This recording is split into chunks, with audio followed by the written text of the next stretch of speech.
everyone, Diana here. Thanks for joining us at HANGRY. Today we're gonna make some milk bread. For those of you who are not familiar with milk bread, it's the better version of Wonder Bread. Some things you're going to need for our milk bread is milk, obviously, bread flour, some butter softened to room temperature, 1 egg that I've got in here, yeast, salt and sugar, a scale, which is super important. We're gonna weigh out everything. A stand mixer would be ideal. If you don't have a stand mixer, that's totally fine. You're just gonna need to put in a little bit more of elbow grease to knead your milk bread. So let's get started. We have our stand mixer on the scale.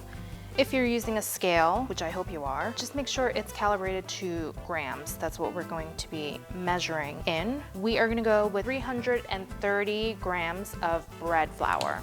I'm gonna zero this out.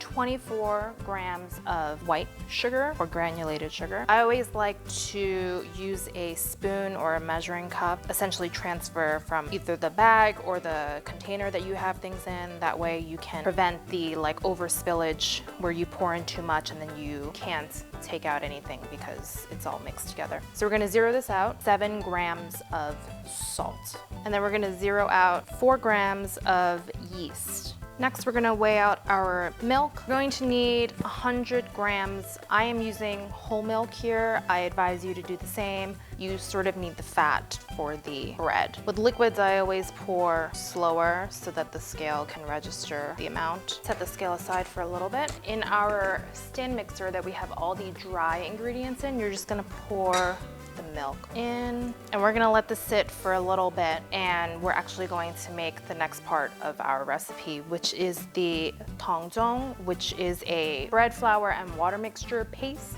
Gives the milk bread its fluffiness. You're going to need 20 grams of bread flour, so we're gonna zero this out, 100 grams of water. The temperature of the water doesn't really matter as much since you're gonna cook it. I have the pot on the stove. I'm gonna turn it on.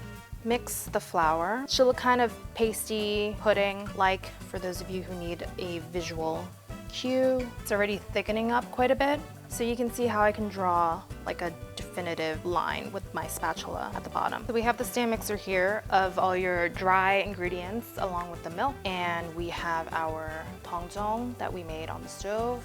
And you're just going to add the tangzhong to the stand mixer bowl. We need to measure out 20 grams of room temperature soft butter. So I have the stand mixer bowl in, and I have a dough hook attached, and we're just going to add in our egg. And we're going to mix this on speed 4 for about 5 minutes. We see that a cohesive dough ball formed. It is a little tacky to the touch. If the dough looks like it's about to separate, that's okay. It's going to reincorporate later on. We're going to add in our butter now.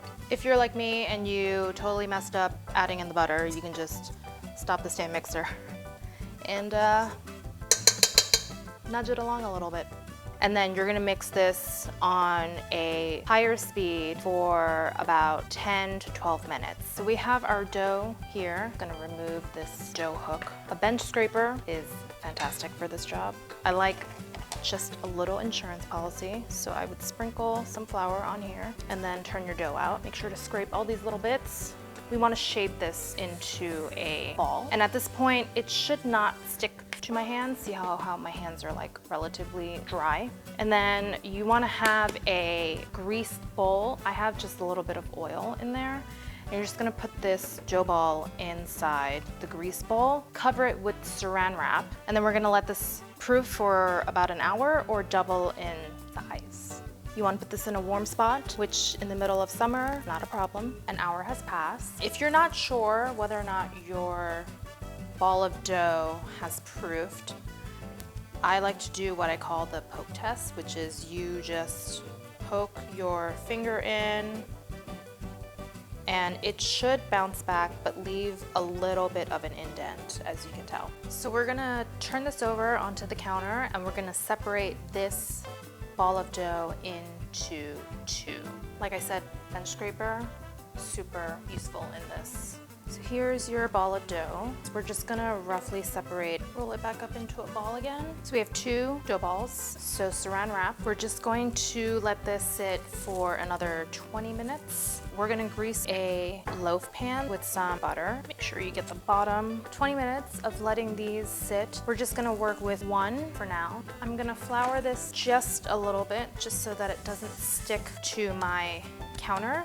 You're also going to need your loaf pan that we buttered close by, because that is where we're gonna go with these rolled out dough balls. With your rolling pin, you're gonna roll out into essentially like a long oval. If you find that your dough is sticking a little bit to your pin, you can just flour it as well. We're going to pick up and fold it in thirds, a letter fold. You're gonna pick up your entire log and then re-roll it again. And once it's like this, we're going to fold this up again into a letter fold. You can use your bench scraper to scrape this up. And you're gonna put this seam side down in your loaf pan. And then we're gonna get to work on your other dough ball. So essentially you'll just have 2 of these rolled ones in your loaf pan, and then with that same saran wrap, you're gonna cover this. And this is gonna proof for another 40 minutes. I promise we are in the home stretch. We're going to bake at a 350-degree oven. Look at how much these rose. So you want it to fill all the gaps of your loaf pan and just come over the edge just ever so slightly. I would do middle rack just in case. Actually, I would do 30 and then check if you need the extra 5 minutes. I'm gonna leave it in for another like 2 minutes or so, just to ensure that the inside is cooked all the way through. So 2 more minutes, we're ready to come out. I know we're all like super tempted to dig in, but it is super hot and we're trying not to burn the crap out of our mouths. So after it cools for about 5 minutes, you do want to take it out of the loaf pan because it will continue to steam inside the loaf pan if you don't take it out, which is why I have this wire rack down below so that at least some air can circulate underneath. To try to get it out, you're going to run a knife along the edges of your pan.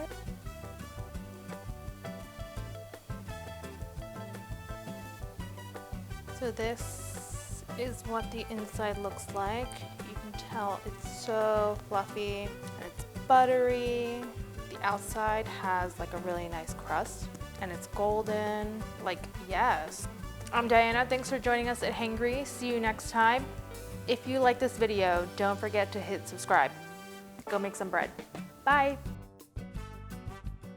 We're gonna slice the bread, show you what the inside looks like. And here's our milk bread.